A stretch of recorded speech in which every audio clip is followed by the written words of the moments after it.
O'zbek xalqi uchun kutilmagan yangilik. Tezkor xabar. Prezident yangi farmonni e'lon qildi. Assalomu alaykum, hurmatli tomoshabin. Kanalimizga xush kelibsiz. Video roliklarimiz ostida bir dona like hamda podpisatsiya tugmachasini bosib qo'yishni yodingizdan chiqarmang. Prezident xalq uchun qulay bo'lgan yana bir farmonni imzoladi. Prezident kambag'allikdan farovonlik sari xalqaro forumining ochilishida inson salomatligini muhofaza qilmay turib, uning imkoniyatlarini to'laqonli raqobatga chiqarib bo'lmasligini qayd etdi.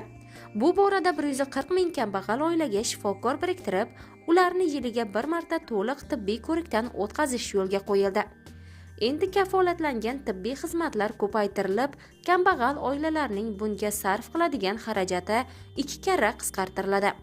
Bundan ularga bepul dori va kafolatlangan tibbiy xizmatlar paketi taqdim etiladi. Ijtimoiy himoyaga muhtoj aholi bilan manzilli ishlash kambag'allikka qarshi kurashishda asosiy yo'nalishlardan biri hisoblanadi.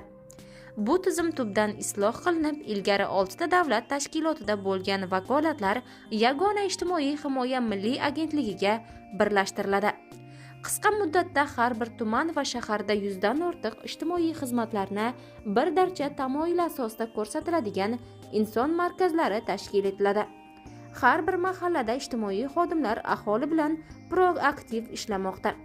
Imkoniyati cheklangan aholining kambag'allikka tushib qolish ehtimoli yuqoriligi bois ularni qo'llab-quvvatlash, inklyuziv asosda ijtimoiy integratsiya qilish bo'yicha yangi yondashuvlar ishlab chiqildi.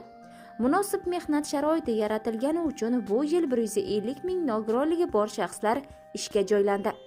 Ularga hayotiy zarur tibbiy jihoz, aravacha va protezlar bepul yetkazib berilmoqda. Islom Karimov ushbu qarorlarning barchasini xalq uchun qilayotganligini ta'kidlab o'tgan.